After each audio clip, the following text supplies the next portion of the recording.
Hello and welcome back to my channel.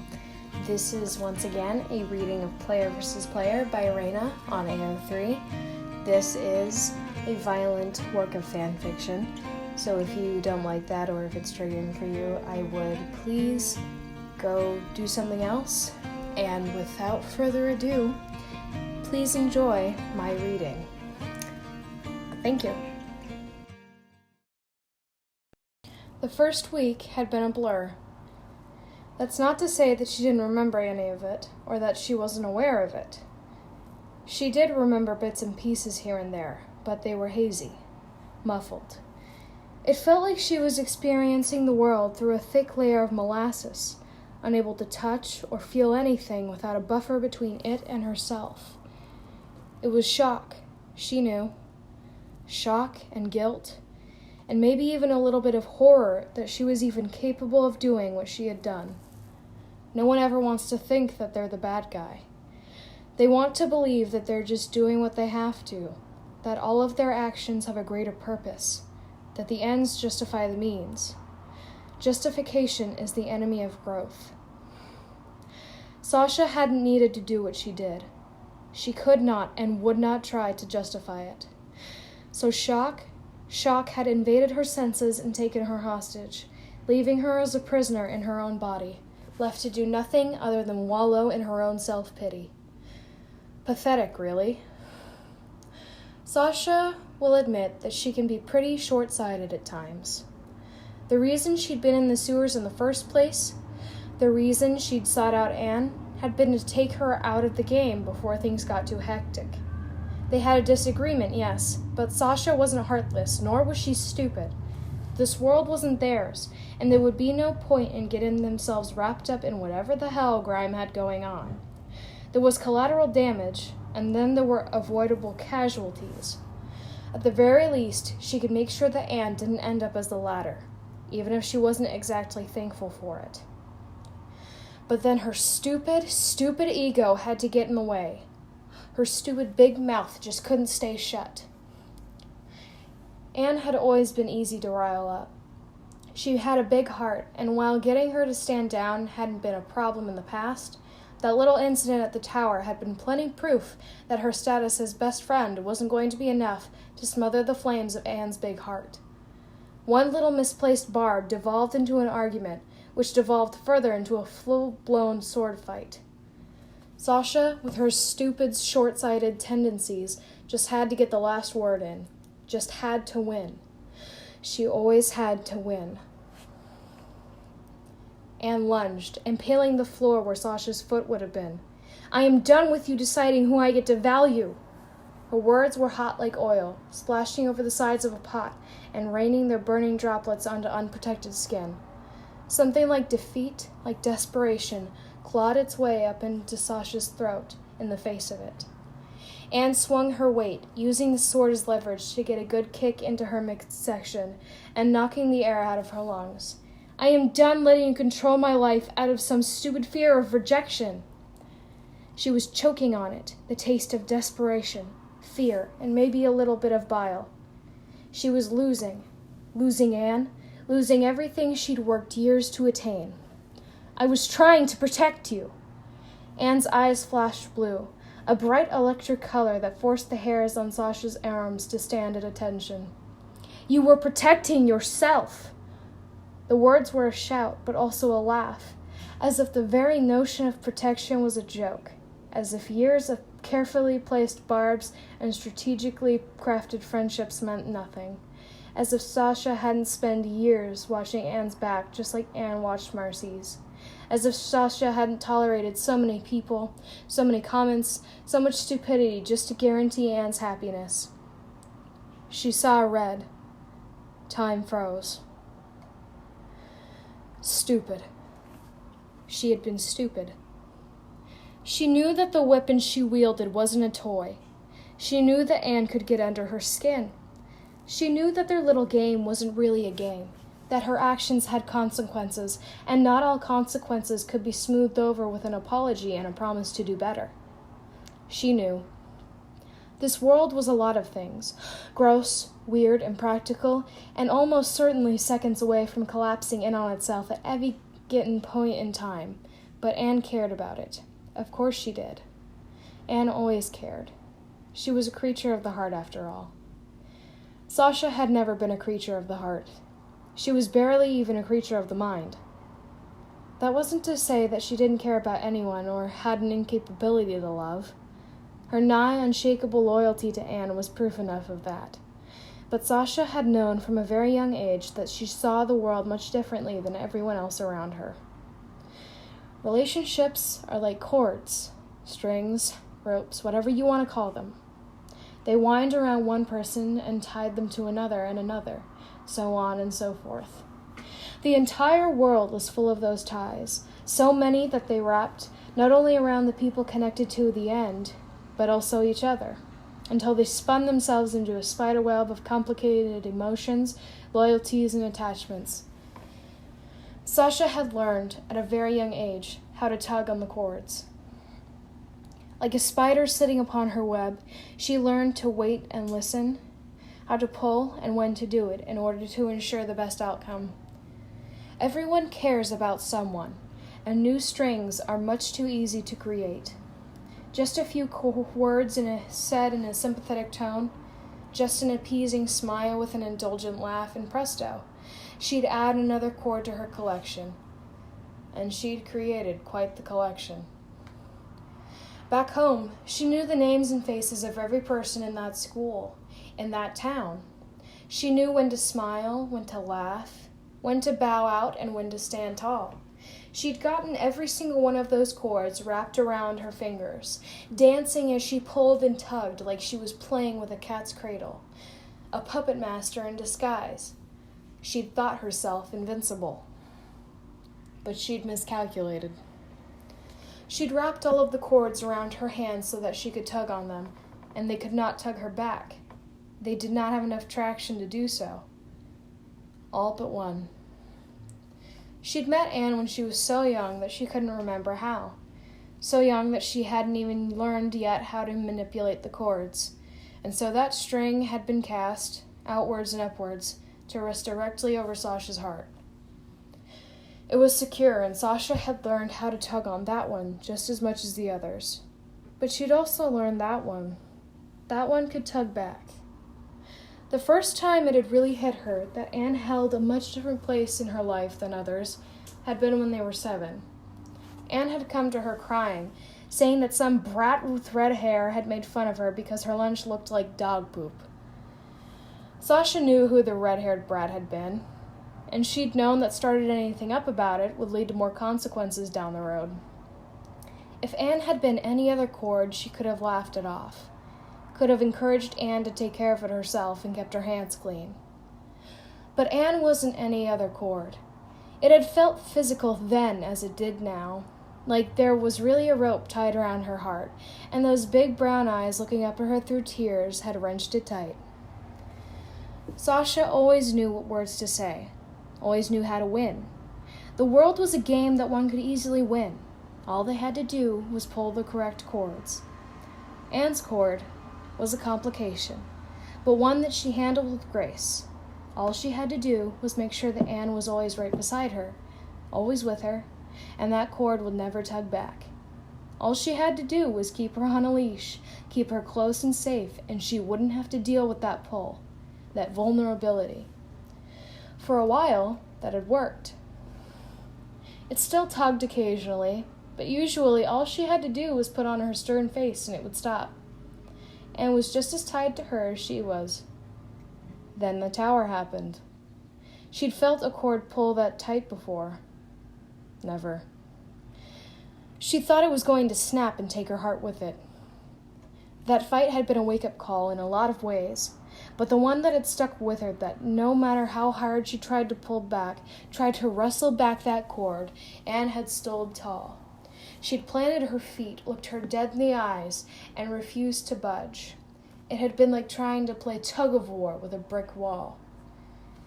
Stamp this out, make her yield, fail, and nothing will ever be the same. She'd failed, but the cord didn't snap. Anne had caught her, After everything, after the fight, after she'd nearly slashed her little froggy friend in half, she'd caught her.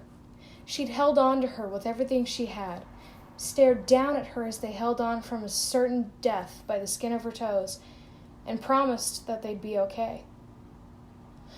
The cord didn't snap, but it moved. Not to her hand. No, that would have been too convenient. No, it wrapped around her neck, like a leash or a noose. She'd fallen, she'd survived, and she'd stewed over her loss for months. She had run into Newtopia to get Anne out of the line of fire, yes, but also to try and rectify her mistake. Maybe things would never be the same, but that didn't mean they had to get worse. She doubted they could get worse. But she couldn't pull on Anne's cord anymore. Anne, though, could pull on hers. Things couldn't get worse, she thought. Then she swung her sword. Slowly, Sasha felt the blur, the blanket of muffling shock that had been covering her every action, fall away. It slops off her shoulders and down her back like water from a faucet. It's been months since she'd last bathed. A pain, something like a ball of lead, lands in the pit of her stomach, and absently, she feels herself lift her hand to rest against it.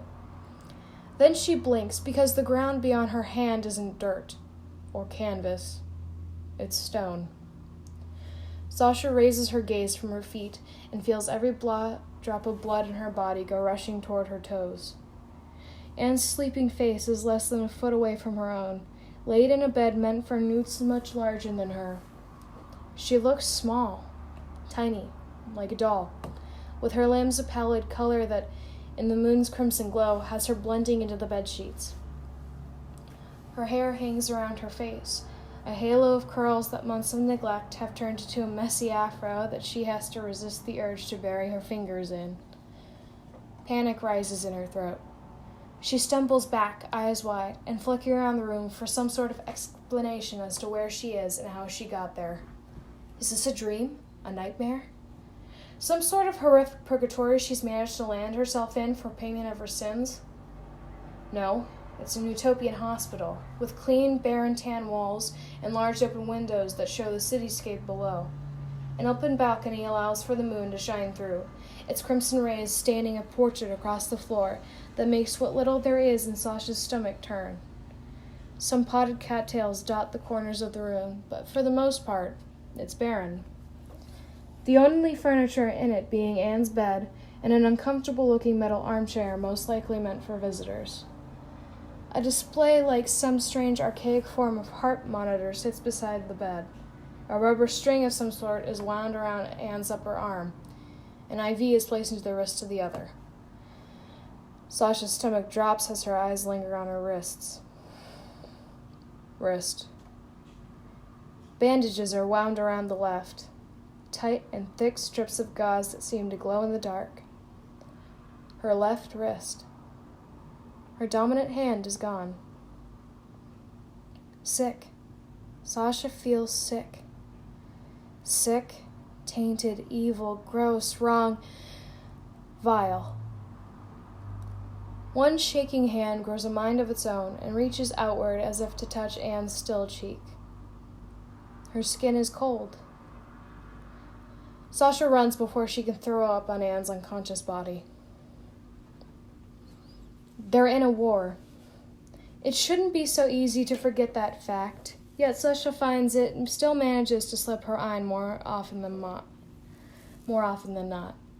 Perhaps it's because this isn't her world. Maybe it's because Grime does that heavy lifting when it comes to keeping the troops running a tight ship. She might be good at strategizing, but that doesn't mean she knows how to run an army. Regardless, the fact remains. They're in a war, and Sasha's on the front lines. Once the blur has faded, or rather been forcibly ripped from her, she is forced to face that reality with all the enthusiasm of a man facing the gallows. Training regimens are more rigorous than she remembers. Patrols become twice as common and thrice as deadly. More and more Newt scouts are caught and brought before her blade by the day. Grime watches her every move. Though it isn't a sensation that is new, it hasn't gotten any less annoying. Sasha feels like she's suffocating, drowning, spinning and spiraling with no sight of land, because every move she makes is met with shouting and blood. So much blood. It's not human, she tries to remind herself. They're not humans. They're just amphibians, just animals. This isn't her world. But the blood is still red. It's still thick and sticky and takes forever to wash away. It stains her gloves until she can no longer wear them, gums up her sword so that she has to spend precious time cleaning, finds its way into places she's never expecting it to be until she's taking off her armor for the night and finds a patch of something wet and sticky clinging to the underside of her arm. It's still blood, just like the blood that stained the stone after she'd... Sasha had never a weak stomach before, but she never keeps down any food anymore. Never gets anything more than a couple hours of spotted sleep. Never quite manages to stop the shaking of her hands when she raises her sword. No one notices. Or maybe no one cares. This world isn't her own, but it still affects her. She doesn't know why she goes back. Doesn't know why she spends so much time learning the rotations of the Utopian Night Guard. Why she figures out how to dodge between street carts as they are checked rigorously for suspicious-looking cargo. Why she ducks beneath windows and underneath overpasses just to make sure she's never spotted. Why she doesn't tell Grime any of the weaknesses she's found in Utopia's increased defenses. She doesn't know why she sneaks her way back to that hospital room. But she knows that the suffocating pressure that's been building inside her for the past few days is relieved just the slightest when she's in view. She knows that she can breathe again, even if the air tastes a bit too much like guilt for her liking. So she keeps going back, keeps sneaking through the kingdom's defenses and dodging patrols of Newt guards who scan every wall like they're looking for some sort of excuse to go on a rampage. She keeps visiting Anne, just so she can breathe again. You've been slacking. Sasha slowly lifts her head from where she's been staring at her sword, a cloth clutched in one hand and a tin of lacquer in the other. Grime looks better than he did after the Toad Tower fell, but that isn't saying much. He could have been wearing a flamingo onesie and he'd still look better. The image of Grime in a flamingo onesie might be one she keeps for herself on bad days. Regardless, he doesn't look great. His brow is peppered with oil and grease from maintaining his own armor set, and a number of bandages cover bruises from their last sparring match. Sasha's sure she looks much the same, plus some thick baggage under her eyes and an unhealthy tinge to her skin from malnourishment. She still can't keep much down. One of her brows raises in the challenge clearly being presented to her. Remind me again which one of us won our last sparring match? Grime's scowl lowers, but is akin to observing that the sun shines. I am not referring to your training, he grumbles, and Sasha allows her brow to only fall so that she can school her expression into something resembling innocence. Then you're gonna have to be more specific, Grimesy, because as far as I know, all of my duties have been taken care of for today. With that, she returns to guiding her cloth along the base of her blade. Something brown is caked near the rain guard, and the fuller is absolutely filthy. Grime sighs that frustrated sigh of his that Sasha's sure she can recite in her sleep. One of his hands comes up to pinch the skin between his eyes, what she would call the bridge of his nose if he had one. You look like hell, he tries again, and Sasha pauses, cloth hovering dangerously close to the edge of the blade. I'm fine. It would sound a lot more convincing if her voice wasn't hoarse from the night terrors. Grime plucks the sword from her grip, and she's forced to look up at him or risk appearing disrespectful. Not that she really needs to worry about him thinking she doesn't respect him, but Sasha is nothing if not socially conscious. If she does not give off the impression of bowing to Grime's will, then no one will. Lead by example, Anne had told her once. She feels queasy. I may not know a lot about human anatomy, but I'm certain that your eyes are not supposed to have that many veins or that much dark flesh beneath them. Sasha suppresses the urge to scream. Instead, she reaches outwards and wraps her hand around the pommel of her sword, glaring Grime down with as much venom as she can muster. I'm fine. Grime's good eye doesn't blink. Sasha's nails dig into the leather of the grip. End of discussion. It's meant to be a snarl, something that he wouldn't dare to intrude upon, but as the words leave her mouth, she's reminded of the last time she said it. A sword glinting in the crimson light, barbs traded back and forth like a tennis match gone wrong, the ground shaken beneath her feet, then the sensation of there being no ground at all. A hand in hers, clutching tight despite how much easier it would be to let her fall, to save herself. How she had been the one to let go. Sasha's breath leaves her in a gasp as Grime wrenches the sword from her grasp. Whatever balance she had is gone, and she goes tumbling forwards to land with her face in the dirt. A pressure lands between her shoulder blades before she can scramble her way back up, and a voice hisses above her. I'm no expert on emotions, but you have proven yourself adept in the past, as well as worthy of my sympathies. So know when I give you this advice, it is with my deepest sincerity. Pull yourself together. The pressure disappears only for another to grab her by the shoulders and tug her to her feet. She's taller than Grime, but she doesn't doubt that he could easily toss her across the camp. His good eye glints a green hue. Ice shoots up Sasha's back. This isn't a game, Sasha. This is war. He releases her and retreats, unaware of the breath he has stolen from her lungs. Her hands are sticky. Her arms are sticky. Her chest is sticky. Her face is sticky. Everything is sticky. Her mouth tastes like iron. Everything smells like blood. This is not a game. Nothing will ever be the same. I am done with you deciding what I can and can't do. I am done with you deciding who I get to value. I'm done letting you control my life out of some stupid fear of rejecting. I was trying to protect you. You were protecting yourself.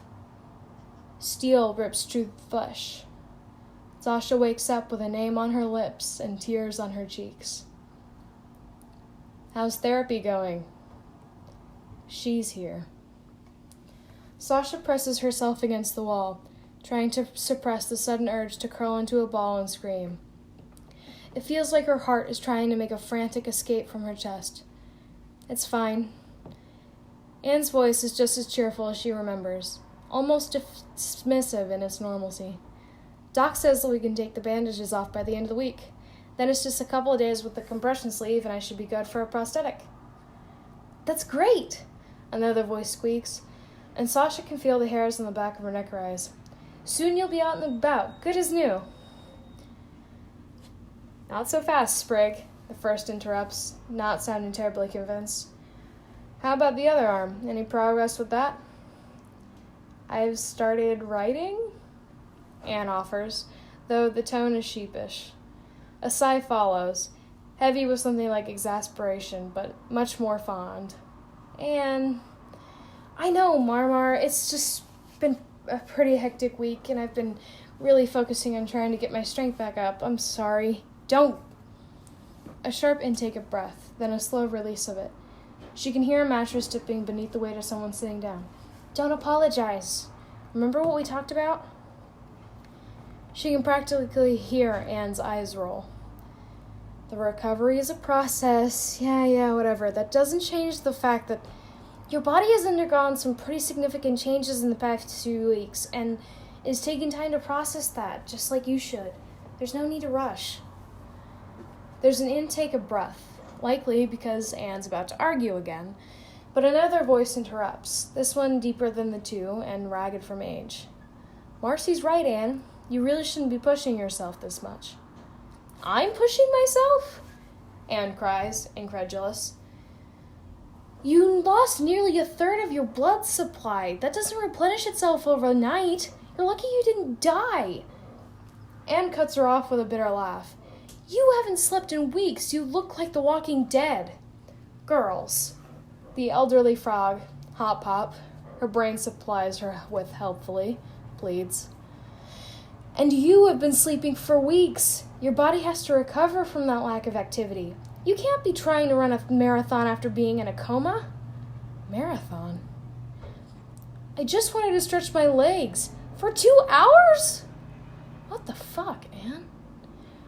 The words leave her mouth in a hiss before she can stop them, and she quickly clasps a hand to her mouth, pressing her back against the wall and praying to all she holds dear that she somehow managed to remain undetected.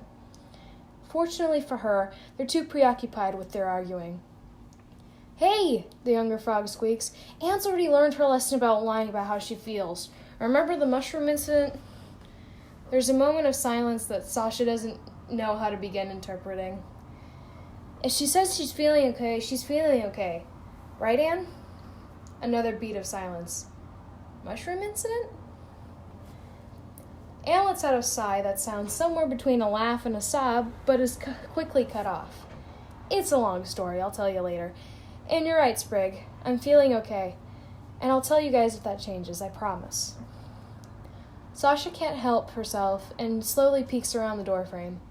Anne has a hand planted on Sprig's head and her left arm risen as if she were asking for a high five. Scout's honor. She makes a face.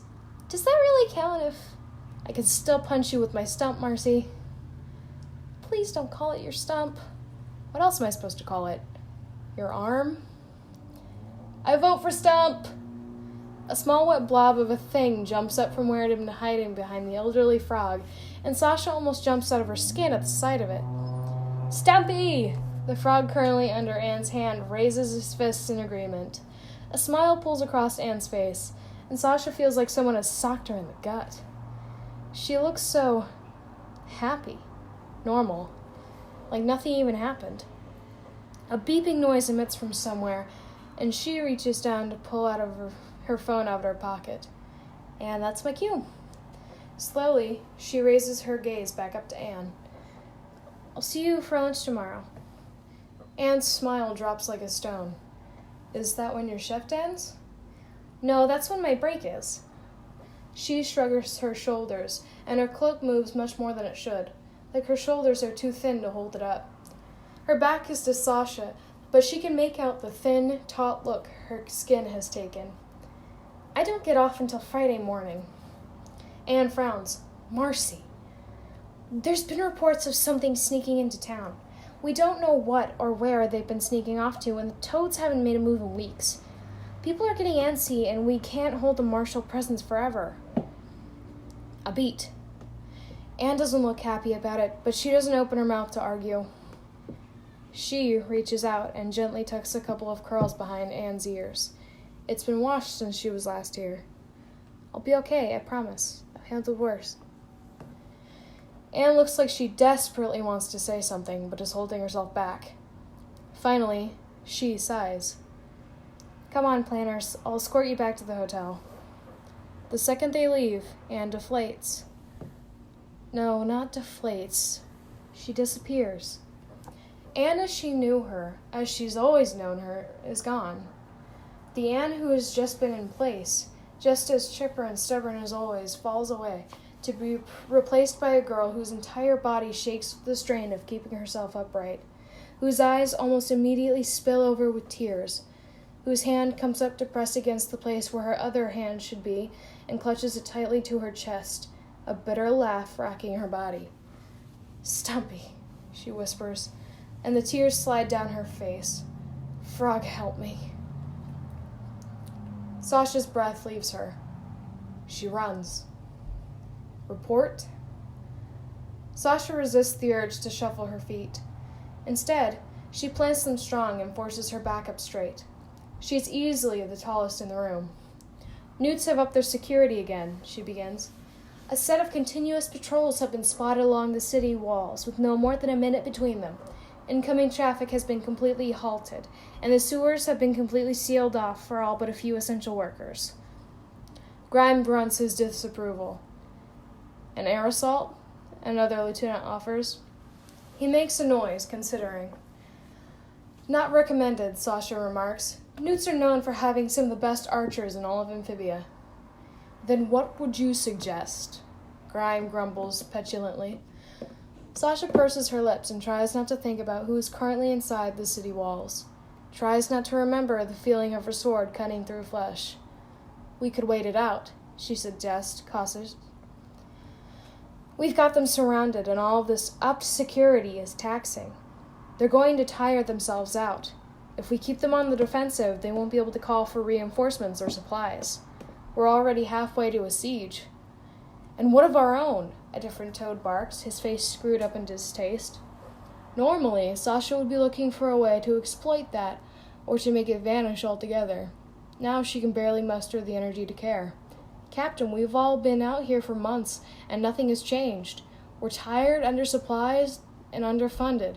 If we don't make a move soon, you won't have an army to move. Grime raises a hand. A beat of silence. Sasha coughs awkwardly. We could kill two birds with one stone, he suggests. Take out the closest settlements and replenish our supplies, while also killing Utopia's closest trading partners. Some of the tension leaks from her body. That gives her some time. Wait, why does she need time? I'll prepare a couple of scouting parties, another lieutenant offers. Grime nods, expression thoughtful. Sasha will go with them. Sasha blinks. Something like ice fills her chest. Huh?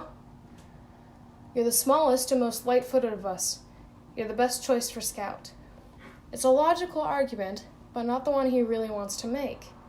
She can tell by the way he trails off, the tilt of his brow. He wants to talk. Alone. She forces her spine to straighten once more and clears her throat. Of course, Captain Grime. The meeting continues for another 30 minutes, lieutenants giving reports, maps being drawn, notes being taken. But Sasha can only bring herself to pay half of her attention. If she goes on the scouting mission, who knows what could happen in her absence. Grime has never been a patient man, and though he probably understands the merit of her argument to wait, she doesn't fully trust him not to abandon it the moment he sees an opportunity. And if he strikes while she's gone, who knows who could get caught in the crossfire. She blinks. Who? What does she care if a certain family of frogs gets hurt? What does she care if Anne gets hurt, or she gets hurt? They've chosen their side. They're her enemies, and yeah, maybe the thought of either of them ending up with a sword through their abdomen or coming across their unmoving bodies sends a spike of fear so deeply through her it makes her nauseous at the very thought. But she had already made her choice. She made her choice. Then why does she keep going back? The meeting adjourns. Sasha presses herself against the side of the tent, waiting patiently as the gathered toads slowly file their way out. Grumbles and grunts pass between them like a sort of language that she hasn't quite managed to decode. A few offer her smiles as they pass, and she offers her own, but it's a reflex and nothing more. Finally, Grime is the only one left in the room. Silence is a word that cannot be said in a war camp. There is always something happening, always some training session or a group of younger soldiers goofing off somewhere. Silence doesn't exist, even in the dead of night. But the weight of Grime's gaze comes close to replicating it. You want me on the scouting team? She offers. Grime's gaze narrows. You haven't taken my advice, and so I'm offering you an out. The words are anticlimactic, especially for what they imply. Sasha blinks. Excuse me? Grime shakes his head. Cut the crap, kid. I know you've been sneaking out, and I know where you've been going. Ice. It's taking over her veins. If she doesn't do something fast, it's going to reach her heart. I don't follow. You're a smart kid, Sasha. Don't make me spell it out for you. There's a sharp intake of breath. She feels like the ground is shaking beneath her feet. I'm not. Finally, Grime sighs. The girl, he starts, but Sasha doesn't want to hear him. She's drowning again. Is a liability. Until she's been neutralized, I can't have you on the battlefield. You and I both know you won't have it in you to end it. Her ears are buzzing. So it's in your best interest to be as far from it as possible. Grime rests a hand on her shoulder, and Sasha slams back down into her body. not even realizing she had left it in the first place. His gaze is unwavering, his glare sure and determined. It's for your own good. Sasha wants to scream. Grime is going to kill her. When Sasha sneaks out of the camp that night, she takes her sword with her. The climb up to the balcony is just as she remembers it. Every handhold, every vine, every movement. She's done this so many times it feels more familiar than sleeping does these days. She makes it to the top before she even has time to try to figure out what she's doing. What is she doing? Grime is going to kill her. Is she here to stop him? To switch sides? Has she reached that point? Is she really trying to turn her back on everything she's done, to offer herself up to her enemies, to make a different choice? Or is she here to save him the trouble? Grime was there for her after the tower fell. He picked up her broken pieces and helped her put them back together, or at the very least, helped her get somewhere where she could do the hard part. He saved her when she had given up on herself. She had already paid her pound of flesh for him, to stick with him. She had carved her allegiance in blood in the caverns beneath Utopia. Sasha is a lot of things, but the only one of those things she can say without wanting to tear out her own throat is loyal. Sasha is loyal. Grime has earned her loyalty, but what about Anne? The night air tastes crisp on her tongue. The sun only set half an hour ago, but it already feels like it's been dark for hours. Winter must be approaching. How long have they been here? How long have they been here? Is she really considering her loyalty to a toad over her loyalty to another human being? This was supposed to be. This is not a game. How many times has she heard someone say that? This isn't a game. This is war. War is coming, and it will kill Anne. It will kill Anne, and it will kill her too if she doesn't pick a side.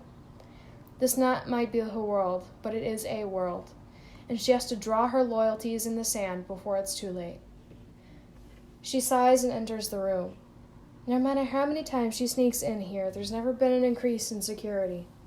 Either she's sneakier than she thought, or someone's been covering for her. Or she thinks that she's been dreaming. Sasha wishes she was. A mound of blankets sits on the bed, and a breath that Sasha didn't know she was holding escapes her. Anne has never been a graceful sleeper. She crosses the distance from the doorway to the bed in 5 steps, but as she reaches it, she can feel a pressure growing in her stomach. What is she here for? Her sword feels heavy at her side. Her fingers ghost over the pommel, lingering there for a little bit too long. Then they leave it. A weight disappears from her chest. She reaches out to grab the blankets, pull them back, and finally look her in the face and tell her that she's sorry. Her hand freezes. She can't do it. Her hand drops and the weight returns. I'm a coward. What else is new?